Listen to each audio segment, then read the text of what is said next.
Merry met, virtual traveller, and welcome to Stories of the Sun, a limited episode podcast created as a companion to the book Stories of the Sun, published by the History Press and written by me, Dawn Nelson, an author and professional storyteller.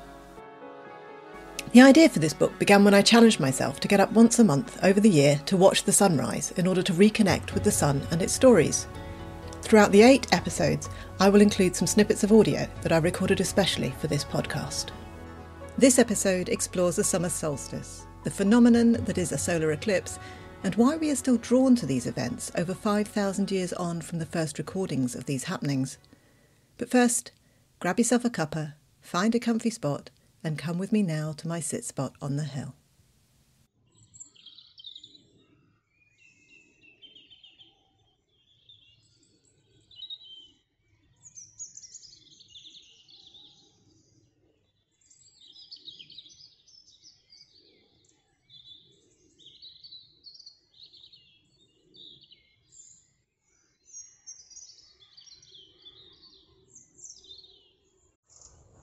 Halfway up the path there's a break in the trees, and I can look back at the village and I can see just a hint that the sun is going to be with us soon.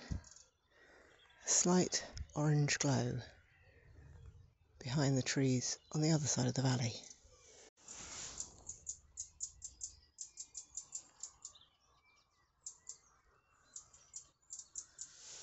I pass a very annoyed wren. It sounds like the one of those old typewriters, writing up the notes for my morning walk. This is the corner where I saw the doe and her kid. I'm wondering if the roebuck will visit me this morning. He was a regular on these sunrises when I was doing them for the book. It's been about 3 years since I did the first of these sunrises. I guess we'll have to see if he's still around. Last time I saw him he had a greying face, which suggests he's getting older, but it would be nice if he was still around.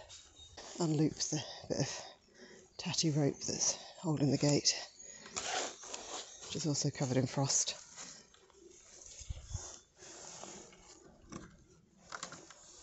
The water trough is iced over, so it's cold and crisp, but not Arctic.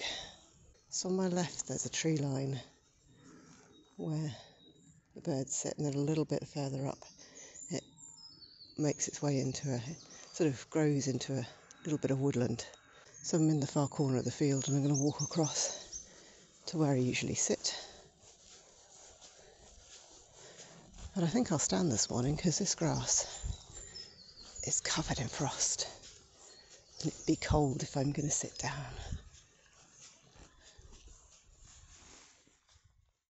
Stonehenge, easily one of the most famous ancient megaliths of the UK, is estimated to be over 5,000 years old. Archaeoastronomers have worked this out based on the position of the stars then and now. I talk about this a little bit more in the June chapter of my book. Our ancestors dragged these stones across miles and miles of landscapes. Hundreds of people brought them here, and some of those stones are thought to have come from the Preseli Hills in Pembrokeshire, Wales. That's 170 miles away from where they now stand on Salisbury Plain in Wiltshire. That's around 3.5 hours drive, and according to studies by the University College London's Institute of Archaeology, the Preseli Blue stones, that's the much smaller 2-ton stones in the central part of the henge, would have most likely been moved by ox and cart, similar to the route that is now the A40. Last year, for the summer solstice, around 10,000 people gathered at Stonehenge to celebrate the sun's standstill. The solstice is that point in the year where it looked, to our ancestors at least, as if the sun reached exactly the same point in the sky each day over a few days, causing them to note that it stood still, hence sol-stice, 2 words meaning sun and standstill. So why are we so compelled to still gather at these stones? Well, for one, it's a mighty force. And, probably more importantly, nature worship is most definitely on the rise. According to the Office of National Statistics, over 70,000 people identified as pagan in England and Wales in the 2021 census. It's 2024 now, so that may have increased. More and more of us are turning to nature to reaffirm our biophilic beings, and I, for one, am heartened by this. Perhaps one of the easiest ways to do this is by observing the sun's cycles and the 4-quarter festivals that go with it. So that's the vernal equinox, the summer solstice, the autumnal equinox, and the winter solstice. They're important points in the year, and they would have been for our ancestors too. For me, they acknowledge and celebrate the cycles of life, as they have done for thousands of years. Clearly, this is also the case for at least 10,000 other people who gathered at Stonehenge last year. Even if you're not spiritually inclined to worship the sun, our DNA tells us that we need the sun.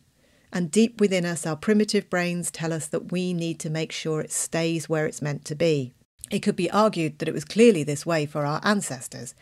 And the way we react to eclipses, even to this day, is a perfect example of this in action. Solar eclipses have been celebrated across the world, and in some cases the sun is sung to, or pots and pans are banged and a noise is made to ensure that it reappears. In much the same way as we wassail the orchards here, we're making sure the evil spirits don't get any ideas.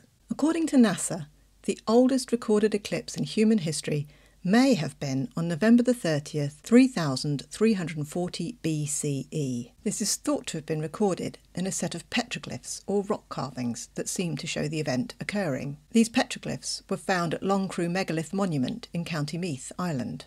There are 2 eclipses this year, one in April, which is a total eclipse and can be seen in Mexico, and one in October, which is only a partial or annular eclipse and can be seen in Chile and Argentina. NASA estimated that the annular eclipse of October 2023 would have been visible to almost 70 million people in the US.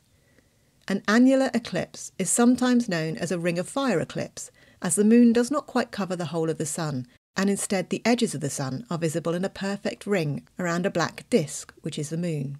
There are even eclipse chasers that travel around the globe hunting down the next eclipse. Every year there are at least 2 eclipses somewhere in the world, and there can be up to 5 in total.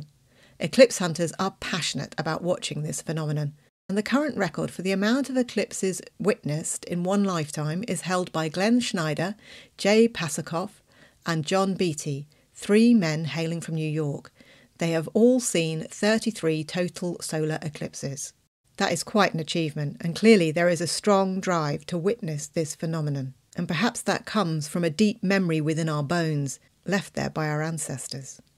In the next episode, I'll be looking at the language we used when talking about the sun, the poems and prayers that we can offer our largest star, and how we might greet the sun every day, rather than waiting for these 4 festivals to come around or travelling the globe to hunt down the next solar event. Take a look at the June chapter of the book to discover more about standing stones, and the December chapter to explore the winter solstice and eclipse further. Thanks for joining me for this episode. As always, reviews are enormously helpful. So if you enjoyed this podcast, please leave me a review either on Apple iTunes or via my Facebook. Both are very welcome and really help these stories to travel out into the world and connect with new souls. Stories of the Sun is now available to buy in bookshops. And for more folklore and stories, you can subscribe to my Substack newsletter. Just hop over to the Substack site and search for Ceridwen's Cauldron, or use the link in the show notes.